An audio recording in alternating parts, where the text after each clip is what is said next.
मौत के बाद क्या सब खत्म हो जाता है या फिर एक नया जीवन शुरू होता है? ये वो सवाल है जो हजारों सालों से हम सबको परेशान करता रहा है। आज हम एक ऐसी सच्ची कहानी में उतरेंगे जो इन सवालों को और भी कहीं ज्यादा गहरा बना देती है। जरा सोचिए, एक 4 साल का बच्चा आपकी आंखों में आंखें डालकर ये बात कहे, नहीं, ये किसी फिल्म का सीन नहीं है। ये टीटू सिंह की हैरान कर देने वाली सच्ची कहानी की शुरुआत है। एक ऐसे बच्चे की कहानी जिसने पूरे देश को सोचने पर मजबूर कर दिया था। यही वो सवाल है जो इस पूरी पहेली के दिल में है। भाई, एक बच्चा जिसने अभी ठीक से दुनिया देखनी शुरू ही की है, उसे किसी दूसरे इंसान की हत्या की यादें कैसे हो सकती हैं? चलिए इस नामुमकिन से लगने वाले दावे की तह तक चलते हैं। अब टीटू की कहानी जितनी अनोखी लगती है, ये अकेली नहीं है। आपको जानकर हैरानी होगी कि भारत में और दुनिया भर में ऐसे हजारों केस रिकॉर्ड किए गए हैं जहां बच्चों ने अपने पिछले जन्म को याद करने का दावा किया है। जरा सोचिए, 1930 में शांति देवी का एक मामला था जिसने खुद महात्मा गांधी तक का ध्यान अपनी ओर खींचा था। या फिर 1980 की सुमित्रा की कहानी, जो मरने के बाद एक बिल्कुल नई पहचान के साथ जाग उठी। ये सारे मामले एक बहुत बड़े रहस्य की तरफ इशारा करते हैं। लेकिन आज हम टीटू सिंह की उस कहानी पर गौर करेंगे जो शायद इन सब में सबसे ज्यादा चौंकाने वाली है। तो चलिए, ये कहानी हमें सीधे ले चलती है आगरा, एक ऐसे लड़के के पास जिसकी यादों ने साइंस और विश्वास के बीच की जो लकीर है उससे धुंधला कर दिया। जरा इस टाइमलाइन पर गौर कीजिए। 28 अगस्त 1983 सुरेश वर्मा की हत्या होती है और ठीक 3.5 महीने बाद 12 दिसंबर को टीटू का जन्म होता है। और फिर सिर्फ 2.5 साल की उम्र में, जब बच्चे बस बोलना सीख ही रहे होते हैं, टीटू अपने दूसरे परिवार के बारे में, अपनी पिछली जिंदगी के बारे में बातें करने लगता है।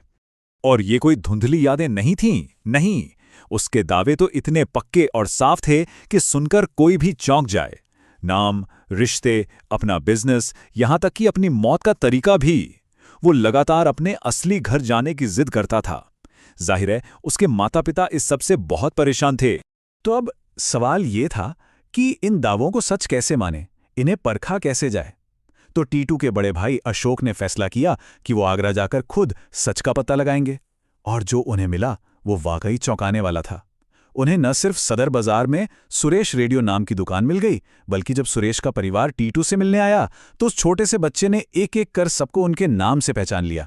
यहां तक कि 20 बच्चों की भीड़ में से उसने अपने दोनों बच्चों रोनू और सोनू को भी पहचान लिया।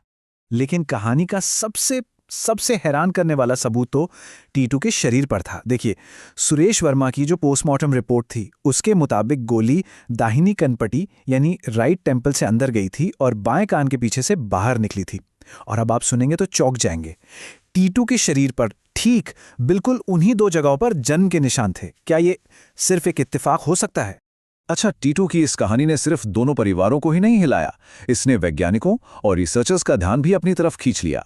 वो ये समझने आए थे कि आखिर इस असाधारण, इस नामुमकिन से लगने वाले केस के पीछे का सच क्या है।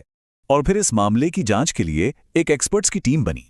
इसमें doctor Satwant Pasricha, doctor NK चड्डा और एक बहुत बड़ा नाम, अमेरिकी मनोचिकित्सक डॉक्टर इयान स्टीवेंसन भी शामिल थे। आपको बता दूं कि डॉक्टर स्टीवेंसन ने अपनी पूरी जिंदगी ऐसे ही लगभग 3000 मामलों की स्टडी में लगा दी थी। तो उनकी टीम ने हर एंगल से इस केस को परखा, कहीं ये कोई धोखा तो नहीं या बच्चे को कोई मनोवैज्ञानिक समस्या तो नहीं। देखिए, विज्ञान तो हमेशा एक लॉजिकल एक्सप्लेनेशन ढूंढता है। तो एक थ्योरी सामने आई जिसे कहते हैं क्रिप्टोमनेजिया। इसका मतलब यह है कि हो सकता है टीटू ने कहीं से सुरेश वर्मा की कहानी सुनी हो और फिर वो बात उसके दिमाग में बैठ गई और उसे लगा कि ये उसी की यादें हैं। लेकिन ये थ्योरी इस बात का जवाब नहीं दे पाती कि एक 2.5 साल के बच्चे को वो सारी पर्सनल बातें कैसे पता चली जो सिर्फ और सिर्फ सुरेश का परिवार जानता था। जांचकर्ताओं ने दूसरी संभावनाओं को भी देखा। क्या टीटू को कोई मानसिक बीमारी जैसे डिसोसिएटिव आइडेंटिटी डिसऑर्डर हो सकता है, या कहीं यह सब पैसों के लिए किया गया कोई फ्रॉड तो नहीं? पर बहुत गहरी जांच के बाद इन दोनों ही बातों को खारिज कर दिया गया। क्यों? क्योंकि टीटू में किसी भी मानसिक बीमारी का कोई लक्षण नहीं था और दोनों परिवारों के बीच धोखे का कोई मकसद, कोई मोटिव मिला ही नहीं। टीटू की कहानी हमें एक बहुत बड़े सवाल की तरफ ले जाती है। ये जो पुनर्जन्म का आइडिया है, ये सिर्फ भारत तक ही सीमित नहीं है। ये एक ग्लोबल कॉन्सेप्ट है जिसे दुनिया भर की संस्कृतियां अपने अपने तरीके से देखती और समझती हैं। अगर हम पूर्वी धर्मों को देखें, जैसे हिंदू धर्म, बौद्ध धर्म, तो वहां पुनर्जन्म एक मुख्य सिद्धांत है जो कर्म के नियम से जुड़ा है। मतलब आपके कर्म तय करते हैं कि आपका अगला जन्म कैसा होगा। वहीं दूसरी तरफ अगर हम पश्चिमी धर्मों को देखें, जैसे ईसाई धर्म या इस्लाम, तो वहां आमतौर पर यह माना जाता है कि जिंदगी बस एक बार मिलती है, जिसके बाद एक आखिरी फैसले का दिन आता है। लेकिन चलिए एक पल के लिए इन धार्मिक मान्यताओं को साइड में रखते हैं। चाहे किसी का विश्वास कुछ भी हो, टीटू के मामले में वो एक सबूत था जिसे नजरअंदाज करना लगभग नामुमकिन है, और वो थे उसके जन्म के निशान। और जैसा हमने पहले कहा, टीटू का मामला अकेला नहीं था।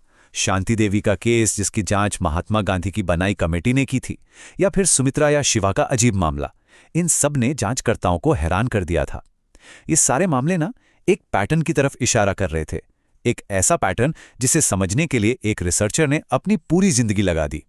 और यहीं पर डॉक्टर इयन स्टीवनसन की दशकों की रिसर्च काम आती है। उन्होंने अपनी स्टडी में पाया कि बच्चों के शरीर पर मौजूद जन्म के निशान, जो उनके बताए गए पिछले जन्म के जानलेवा जख्मों से हूबहू मेल खाते हैं, वो पुनर्जन्म का सबसे ठोस, सबसे मजबूत फिजिकल एविडेंस हो सकते हैं। और हम यहाँ कुछ एक दो मामलों की बात नहीं कर रहे हैं। डॉक्टर स्टीवनसन और उनकी टीम ने दुनिया भर में करीब 3000 ऐसे मामलों की जांच की। ये नंबर खुद बताता है कि ये घटना सिर्फ एक इत्तेफाक से कहीं ज्यादा है। ये एक ऐसा पैटर्न है जिसकी साइंटिफिक जांच बहुत जरूरी है। तो आखिर में टीटू सिंह जैसी कहानियां हमें एक ऐसे मोड़ पर लाकर खड़ा कर देती हैं जहां विज्ञान और विश्वास आमने सामने होते हैं। जब सबूत हमारी समझ से, हमारे लॉजिक से परे हों, तो हम किस पर यकीन करना चुनते हैं? इसका जवाब शायद किसी किताब में नहीं है। इसका जवाब शायद इसी बात में छुपा है कि हम इस दुनिया को कैसे देखते हैं।